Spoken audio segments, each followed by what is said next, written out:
What up, guys? Welcome to the Son of Wonder Loki Season 2, Episode 3 has dropped, so let's conversationalize. Alright, guys, so I thought, once again, another solid episode. I don't think we've had a bad episode of this season yet. We've only had 3. But technically this is half the season when there's only 6 episodes, so that's good. That means that half the season is already good. Now, I might have been able to say something similar about the first half of Secret Invasion. I thought that was okay, and then it went completely off the rails. So we'll just have to see as far as the rest of this season goes, like I always say. But I thought this episode was good. One thing I really enjoy about this episode is that we got back on track. We weren't really focusing on anything that was like, wait, why are we doing this? Why are we spending so much time here? Like, I felt like the last episode we focused a little bit too much on the interrogation part of that episode than we should have, even though it was well done and good. This episode, we're back on track and we're focusing on the main story. We're focusing on what we need to do. What is the goal here? We have eyes on the prize. Stay on target. Stay on target. Stay on target. We're too close. Stay on target. I was glad that we stayed on target.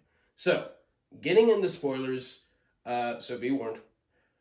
Episode starts off right where Ravonna Renslayer, make sure getting it right. We start off where we left off with Ravonna Renslayer. Literally, I think, like, when she walks out of the time door at the end of season 1, she's walking into what's the beginning of this episode.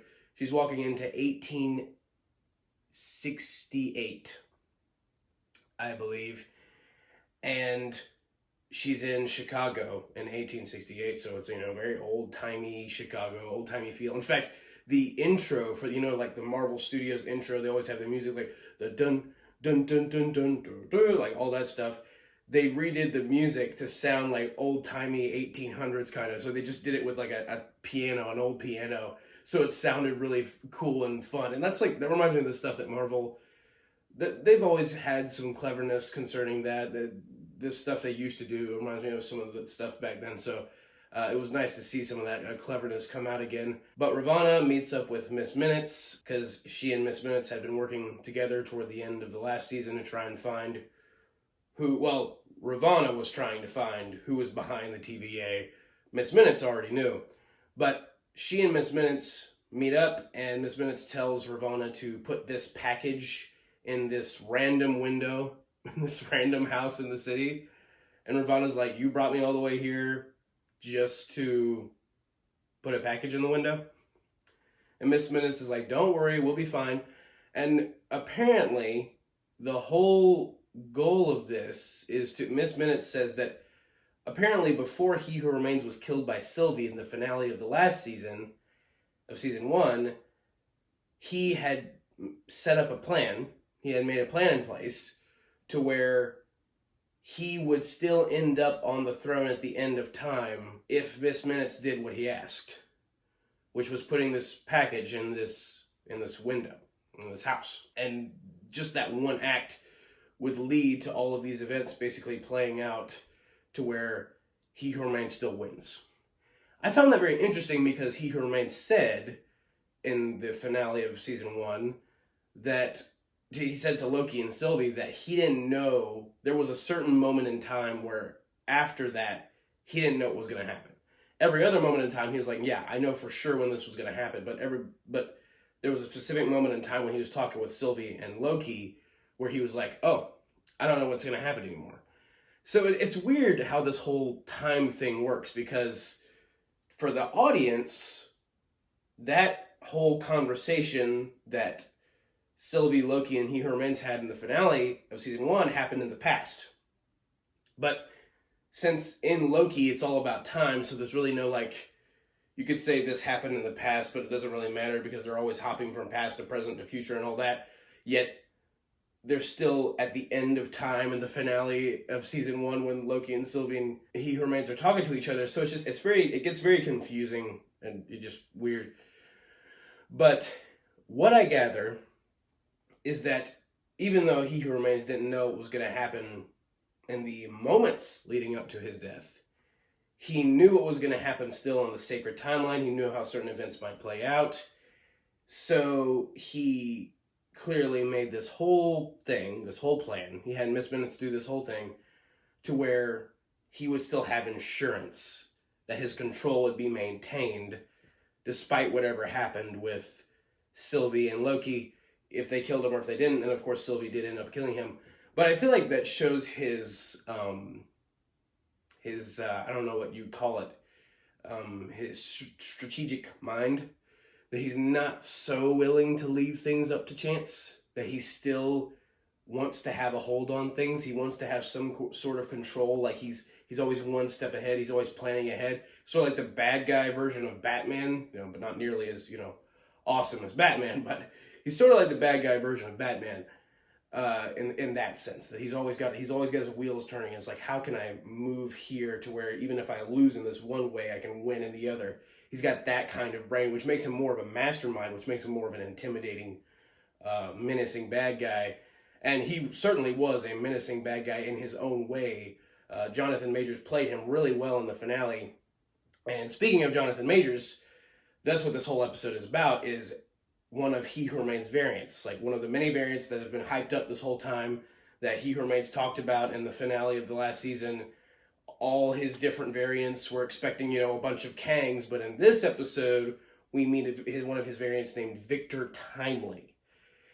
And we get to this part because Ravonna, that package she put in the window was actually the TVA guidebook. And she put it in the window of this house that this kid was in, and he sees the book get dropped. Well, he hears the book get dropped in the window, through the window in the house, and he walks over to it. He opens the package. He sees what it is, and that's all you get. But I feel like most of the audience would pretty much well surmise that, oh, that's He Who Remains, or that's a kid variant of He Who Remains.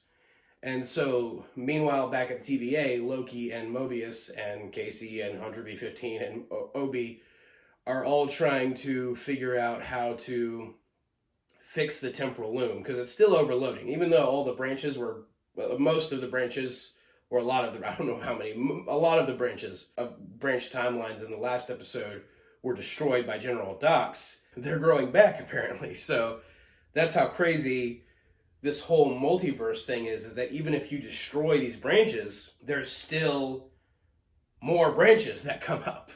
Like, even the branches that are destroyed seem to be able to grow back. So it's like, there's all sorts of things you could think about there. It's like, does that mean that there's always this one thing that's going to happen to branch off another timeline that shouldn't happen in the sacred timeline, so that branch is always going to grow back? It's just a bunch of different crazy stuff you could get into there. But we're not going to, because I don't want this video to be 1 billion hours. But anyway, it's funny, in this scene, they're kind of reiterating everything that they said in the last episode. So it's like they're treating it like they're just finding this out when they found this out in the last episode. But Obi explains to Loki and Mobius that they need the temporal aura to be scanned of He Who Remains in order to open the blast doors so they can access the temporal loom and fix it. And then Casey again asks about, well, what if we get Miss Minutes to come override the doors? And again, they mentioned this in the last episode, so it's weird to me that they're just bringing it up in this episode like it's a new thing. But yeah, they were like, what if we get Miss Minutes? And, Mobius is like, she's AWOL.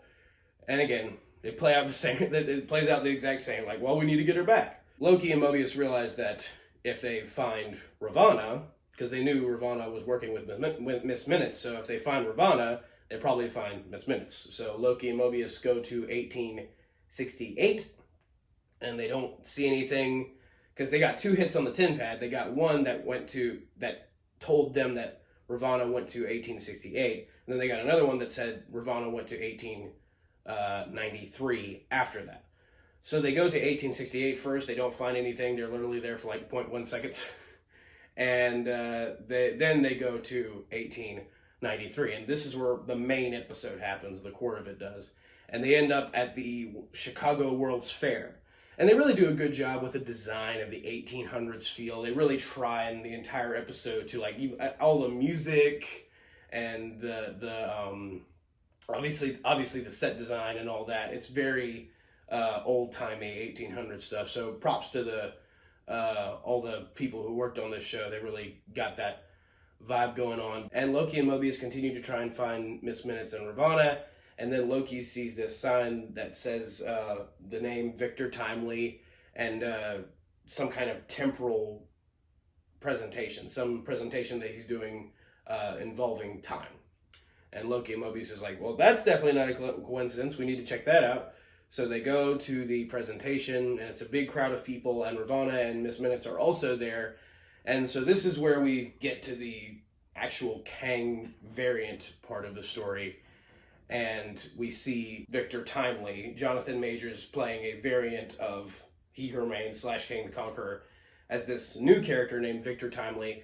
And we basically get the post-credit scene that we got from the tail end, the last post-credit scene of Ant-Man the Wasp: Quantumania. We're getting that post-credit scene now. And then, of course, the post-credit scene was Loki and Mobius in the 1800s looking at this presentation of this variant of He Who Remains.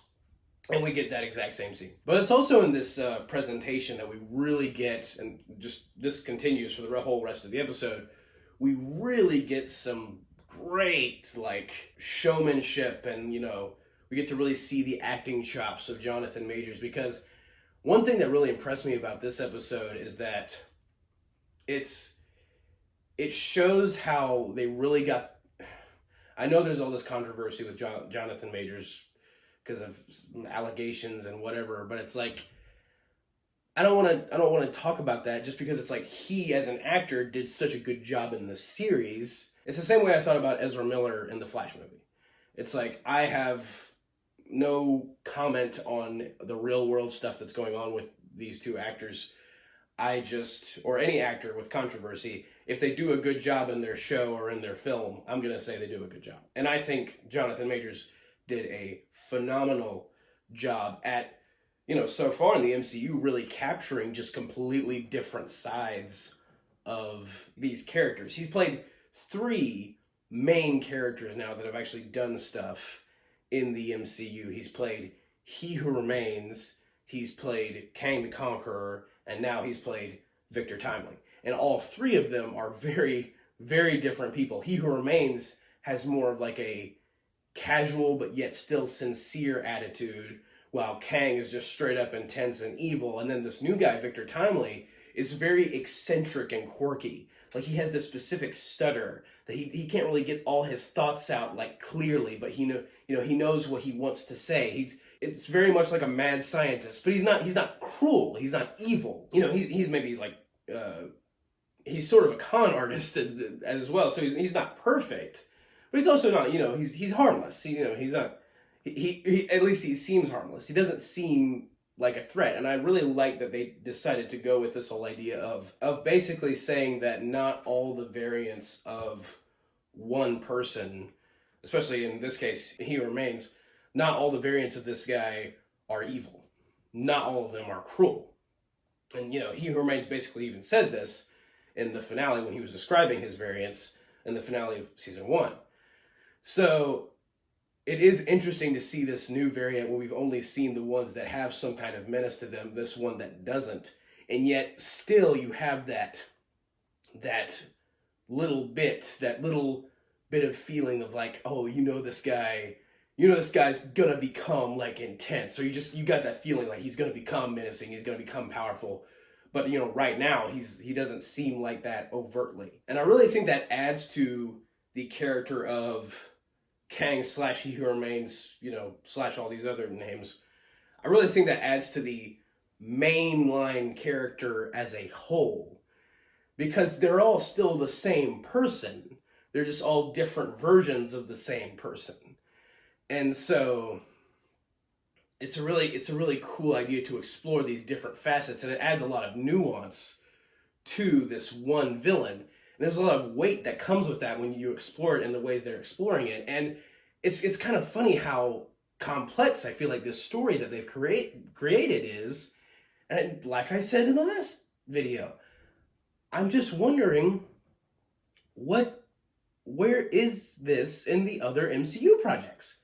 Because I feel bad for Loki season 2 as of now, because I feel like they've they've built so much weight with Kang / He Who Remains / Victor Timely. They've done so much, and yet none of these other projects, I guess, except Quantumania, because they did give us Kang. They showed us how evil he was, but that was like it. None of these other projects have helped at all. None of these other projects have been pulling their weight for, building this universal, like, this is going to affect everybody kind of threat. Like, in the first 3 phases of the MCU, we knew Thanos. We always knew from the moment that he was introduced, we always knew this guy's going to be a threat for everybody. Because they kept building out the Infinity Stones. They kept reminding you that was a threat that was out there. Like in Guardians of the Galaxy, that was another building block of that. Like, hey, Thanos is here, and he's affecting all corners of the galaxy. We need to get ready. We haven't had that at all for Kang. Kang's just, locked in a little quantum realm. He's fighting a bunch of ants. Nobody knows he exists except for Loki and the TVA gang and the Ant-Man gang. Which right now, in terms of the actual connective tissue of the rest of the MCU world, are like the least important to everybody else in the MCU, the least important aspects. Like, nobody's going to be talking to the Ant-Man gang on a regular basis. Nobody's going to be talking to the TVA gang because nobody even knows the TVA gang exists in the main Marvel universe, like Thor and Hawkeye and Hulk. So because of that, it just reduces the weight of what should be this really big thing, what they've built it out to be in Loki. And it's really frustrating because I think they got something great here with Kang and the way they've done him with Jonathan Majors and all that. But we see this presentation with Victor Timely presenting basically this early concept of the temporal loom, basically a device that sort of uses time to generate power. And it does put on quite an electrical light show. And then a bunch of different guys are saying, like, oh, I'll buy it. Like, Victor Timely basically starts a bid for it. One guy offers $1,000 for it. Victor Timely takes that and takes the money and, say, pleasure doing business with you, and then leaves. And simultaneously, Ravonna is trying to get his attention, and Loki and Mobius are trying to get his attention. Like, we need you to come with us. No, we need you to come with us. No, we need you to come with us. No, we need you to come with us. So I feel that's another thing that's kind of interesting is that even though, He Who Remains has been this really big, threatening bad guy, the variant of him in Victor Timely is basically the MacGuffin of this episode.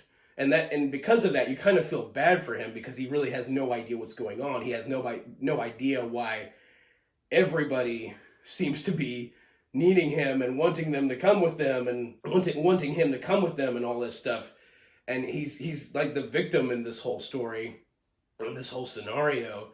And it's an interesting place to put this kind of character because that one of his variants was like controlling the universe. And yet now this guy's like the mortal opposite of that. He has no idea what's going on. And so you kind of, like I said, you kind of feel bad for him throughout the entire episode just because, like, he's being pulled in all these places that he had no idea or no intention of being pulled into. But anyway, the guy who bought the temporal loom, the proto-temporal loom from Victor, realized that it didn't actually consistently work. Apparently Victor is more of like he's sort of like a con man inventor. Like, he still has a desire to invent, and he has invented these things that work for like a little bit or in a way or to an extent, but he knows that they're not going to work fully or permanently, and yet he still, sells this stuff to people. So he's basically a con man. But the guy who realized he was scammed got mad at Victor, so he's chasing him through the fair, chases him to a Ferris wheel. Loki gets to him, and then sure enough, Sylvie shows up. And of course, Sylvie's like, I gotta kill Victor Timely because he's one of the variants, because she told Loki in the last episode, when Loki came to see her, she was like, if more of Kang's variants or more of He Who Remains' variants show up, I'll just kill him. And of course I don't know how exactly, but she uses He Who Remains 10 pad, I guess, to track either Loki and Mobius or Ravonna to this other variant of He Who Remains. And so she's trying to kill him, and they're in the Ferris wheel, and Loki's trying to protect him. Because Loki needs Victor to get to the TVA so the TVA, the blast door, the temporal loom can scan his aura, so the blast doors can open, they can fix the temporal loop. And so Loki's thinking about the TVA. He's thinking about the greater good of the universe. And Sylvie's still in her mindset of, oh, well, this is just all going to lead to the same place anyway, and it's going to lead to He Who Remains being in charge again, and he's going to take away everybody's free will. Well, everybody's free will isn't going to matter if the entire universe or multiverse is destroyed. And Loki firmly believes that if the TVA is destroyed by the overloading temporal loom, that means that all of Kang's variants probably will end up destroying the multiverse. Neither option is great, but I would say the destruction of the universe is worse. And it's annoying on both ends, because I feel like Sylvie and Ravonna specifically as characters in this episode are particularly frustrating. Because Sylvie is constantly blaming Loki. She's like, you came in to the branch timeline in the last episode, and you ruined my life just by talking to me. You ruined my life by talking to me, and you were trying to tell me that the TVA can control things, but it can't. And she's just blaming Loki and blaming Loki and blaming Loki, and she realizes that the book that Victor Timely still has, the TVA book, because the kid at the beginning of the episode was a young Victor Timely specifically, was a kid Victor Timely, and Ravonna basically gave the TVA guidebook to that kid who grew up and now is Victor Timely, and Victor Timely still has the book, and Sylvie realizes that probably because of that, he's gonna read this book or use it to end up becoming He Who Remains again. Or somehow that will lead to that happening. And Sylvie blames Loki for this. It's really annoying, because it's like, you don't really understand her mindset. You don't really understand why she's blaming Loki this whole time.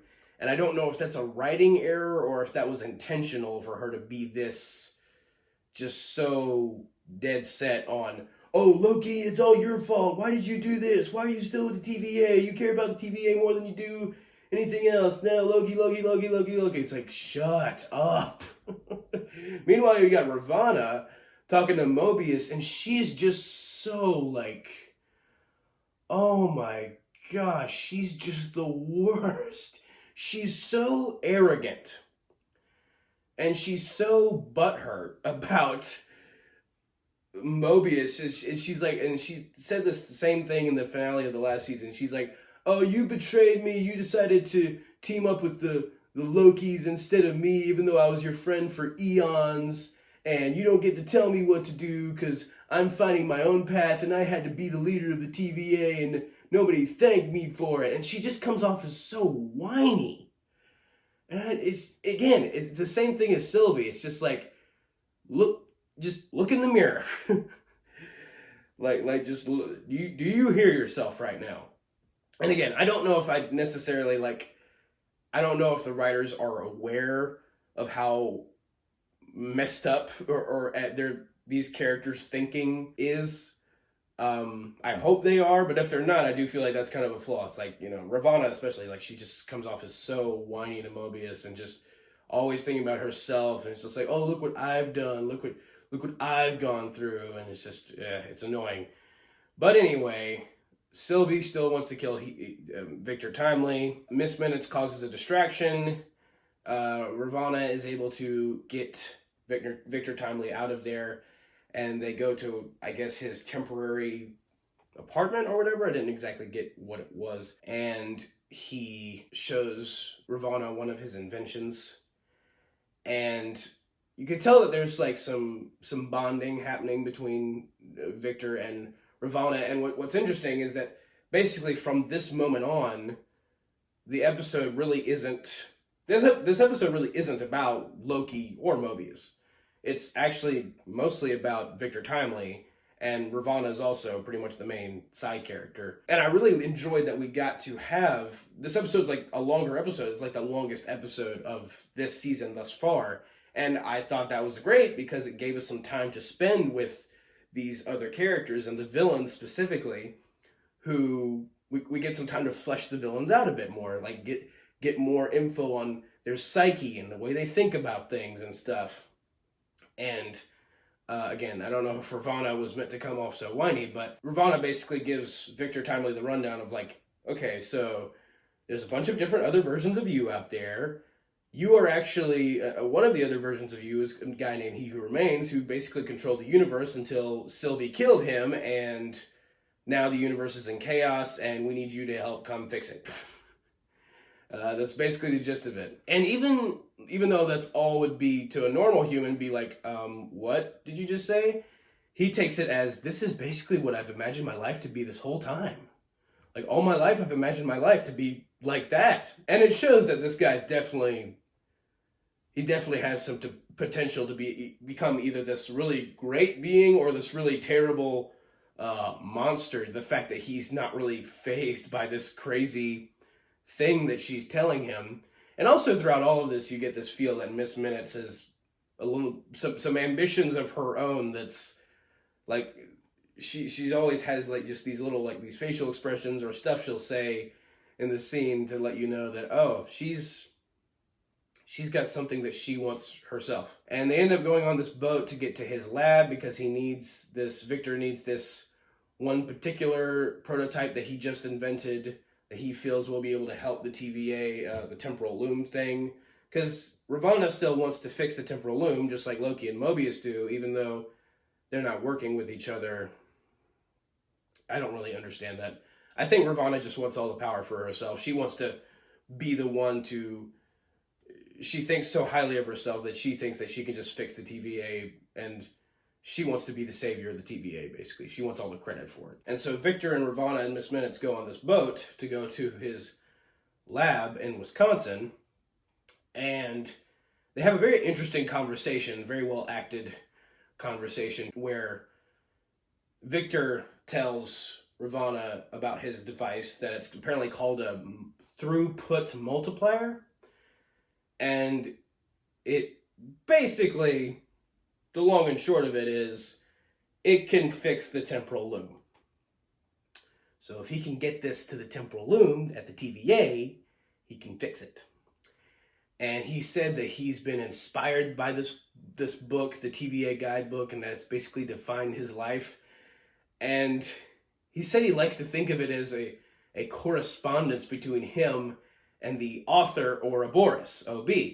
And they've created such an interesting dynamic with, like, when you really think about it, Victor Timely is like, because he even brought this up, he's like, the thing that he's been longing to figure out his whole life, like ever since he got this book, and he realizes Ravonna's the one who gave it to him, and that kind of creates in his mind more of a connection between her and him.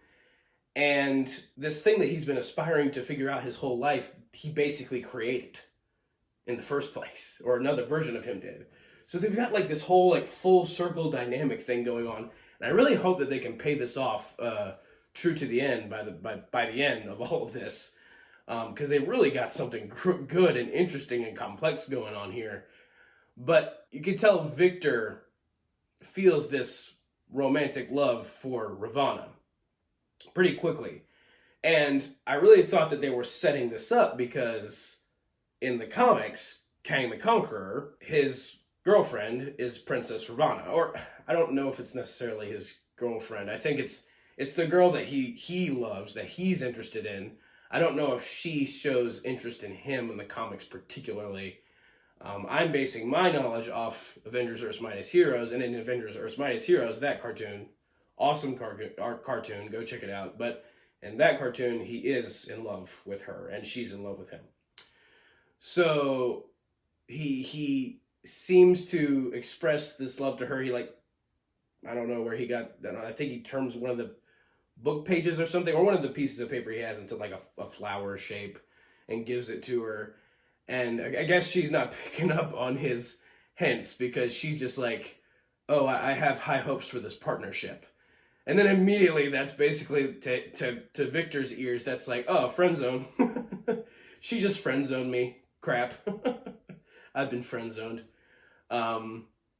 And even earlier in the episode, when he was talking to one of the guys who was trying to buy his proto-temporal loom, he's like, I don't want to be partners. I have no interest in partnerships. And Vervana now specifically uses the word partnership. So that was probably a bad idea. But Miss Minutes, like when she hears that, she's like smiling. So clearly she's glad that he's hurt by Ravana, and like clearly he's not into her anymore because he's so hurt by the fact that she wasn't into him. And probably the weirdest love triangle Marvel's come up with yet. Because then Victor, I guess Miss Minutes kind of motivates Victor to basically kick Ravana off the boat. Like Ravana's sleeping in this one of the rowboats that's hooked to the ship, and Victor drops the rowboat or unhooks the rowboat or whatever, and it falls, and so they leave her behind. And I thought that was pretty extreme, just because she didn't show the same affection that he clearly had for her. For him to just be like, okay, bye. Because he didn't seem like he was that, I don't know what the term is, reactionary of a person. I don't know if that's the correct term beforehand. But now he's just like, oh, you weren't into me. See ya. So yeah, that was strange. I kind of wish that they would have just left, because I was enjoying like the tension that they were building between Ravana and Victor, because it was starting to get to that point of Kang the Conqueror and Princess Ravana type thing. Because that's what I know from the cartoon and stuff, and I was hoping it would get to that point, but then we kind of went a completely different direction, because once Victor and Miss Minutes get to his lab, Miss Minutes just starts going nuts. Victor's already, like, he gets his prototype device, he's all ready to go to the TVA, and Miss Minutes is like, wait, let's hang out for a second. And then Miss Minutes starts revealing that she apparently, and the girl who does her voice is Tara Strong, and she's done a fulfillion other voices. Like, she's one of the top voice actors of the past 20 years, I would say now. Probably over that. She's done Batgirl and Batman New Adventures. She's done Mary Jane in Ultimate Spider-Man. Those are probably like roles that she might not even be recognized for as much. She's done so many things. She's a great voice actress, and she does a phenomenal job with this southern accent artificial intelligence robot here. But yeah, like Miss Minutes all of a sudden just starts, she reveals to Victor, because again, Victor's not He Who Remains. Victor's a different version of the same person, so he hasn't obviously lived the same life that He Who Remains has. But Miss Minutes doesn't really seem to be aware of that, because Miss Minutes starts reiterating to Victor how apparently He Who Remains created Miss Minutes before the TVA and the multiversal war even happened. So she's like one of He Who Remains' first inventions, if not his first. And He Who Remains said in the finale of the last episode, the finale of the last season, that he used to be an inventor, and he discovered all these other universes, and then one thing led to another, and yada yada yada. But it's interesting that we learned in this episode that Miss Minutes was one of like his first inventions, and she's been around with him since the beginning of this whole time crazy war TVA thing, and before that. And apparently, throughout all of this, she's developed a very weird sense of affection for He Who Remains. She resents He Who Remains now because he never gave her a body, because she wanted to be his girlfriend, basically. It's weird. It's strange. But, I mean, at the same time, like, you could say that that's, like, going overboard with that story. Like, did you really need that? I don't know if you necessarily needed that, but I do think that it gives this extra dimension to Miss Minutes. Again, I don't know how much we needed it, but it does give this extra dimension to Miss Minutes that is interesting, at least. This idea, because she's already kind of come off as this like kind of weird psycho artificial intelligence, and you really see the full brunt of that in this episode of like, oh, she thought like that He Who Remains and her could be a thing, and she's like a holographic AI robot thing. I don't know. It's very strange. It's very off-putting, and Victor's also very off-putted by this, and he's like, okay, I'm turning you off now, and he turns her off. in the nick of time because she starts to just go crazy, get crazier and crazier. And then Ravonna shows up at the lab, or in the lab, literally out of nowhere. So there you go. And again, I feel bad for Victor in all this because he's basically been manipulated up to this point. And he had just had this weird encounter with Miss Minutes where she's just showing this resentment and at the same time this affection for him. And there's clearly all this history between Miss Minutes and He Who Remains that's revealed in this scene, but he doesn't know, like, he has no perspective on any of it. He's just weirded out by the fact that this hologram seems to be into him. It's very strange.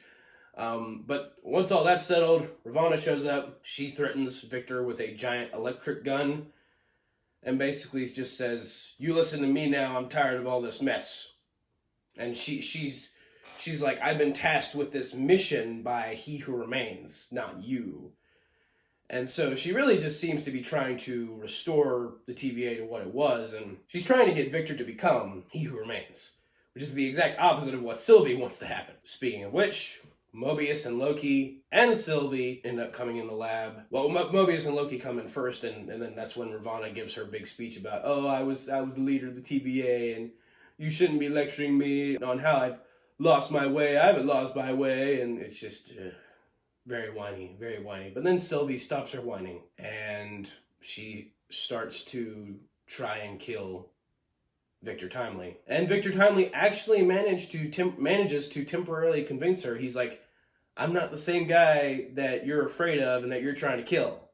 You don't know me. You don't know my heart. Like, I can make my own choices." And so she seems to be very temporarily appeased by this. I don't even know if appeased is the right word. But calmed just enough to not kill him right away and request that Loki and Mobius take Victor, to the TVA. They open the time door, Victor walks through, Loki and Mobius follow in after. And Sylvie stays behind to deal with Ravonna.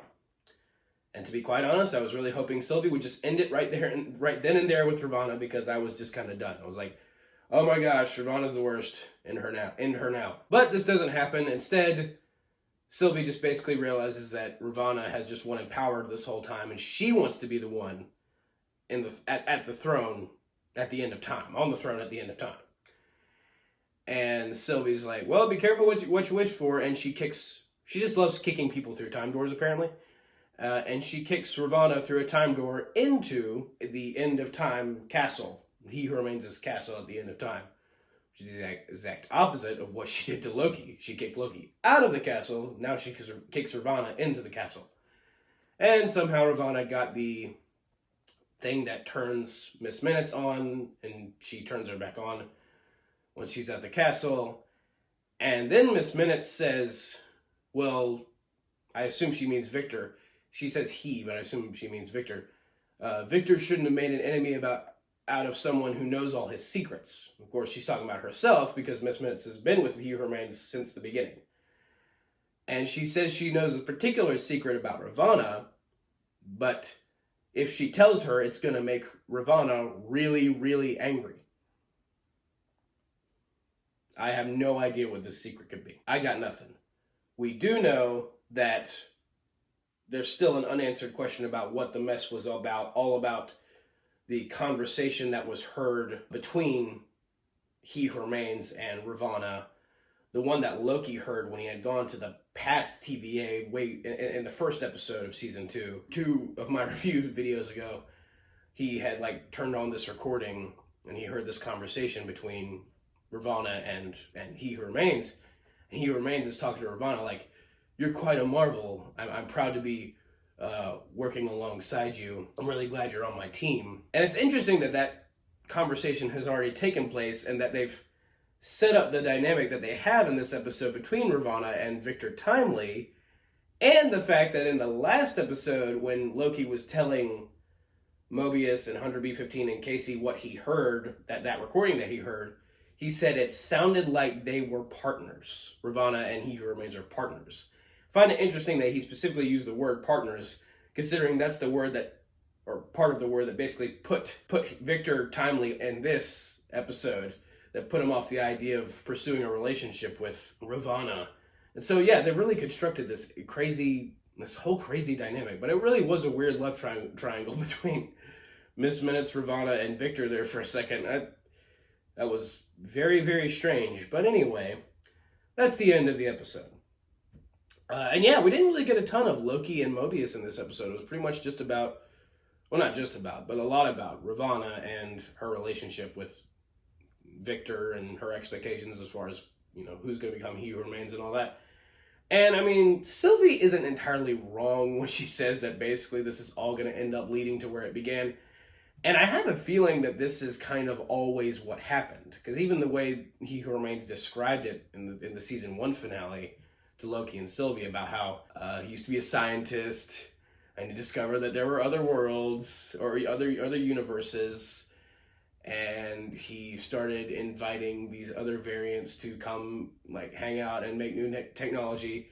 That seems to be where we're heading with this. Victor Timely is a scientist, he's an inventor, and he's discovered now that there are other universes, not on his own, but people have told him, but he's still, technically, he's found it out now.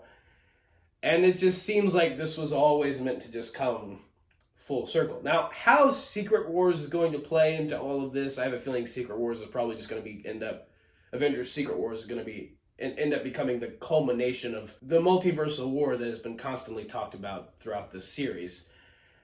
And that would be crazy if by the end of all this it's revealed that, this was just meant to set up what was already the case. The problem if that happens is that means that basically all of it would have been for nothing. So I feel like something has to change by the end of this whole story, this whole saga, for it to be really worth it. We had great victory when we beat Thanos at the end of the Infinity Saga, so we want to, have some victory. We really beat He Who Remains or Kang or whatever by the end of the multiverse saga. But I think this episode was really, really solid. Thought it was great. I thought the acting was phenomenal, especially from Jonathan Majors. He just this specific quirkiness, this specific amount of like innocence to a character that previously hasn't had any, just because of how menacing he is, but like this particular version isn't menacing. And again, I just think they've created an amazing dynamic here, and I'm excited to see more. I just wish I could say the same for all their other projects. I don't understand what's going on with that, but I'm into this season thus far. I think next episode will really be the determining factor. I feel like it's always episode 4 that you really know, like, is this season going to be good? Is it not going to be good? It's episode 4 specifically that you know. But that is my review of Loki Season 2, Episode 3. Let me know what you guys thought about it down in the comments below. Thank you guys very much for watching. Don't forget to hit that like button and hit the subscribe button. And have a blessed day. May the Lord be with you. May the Force be with you. Goodbye. And that's a wrap.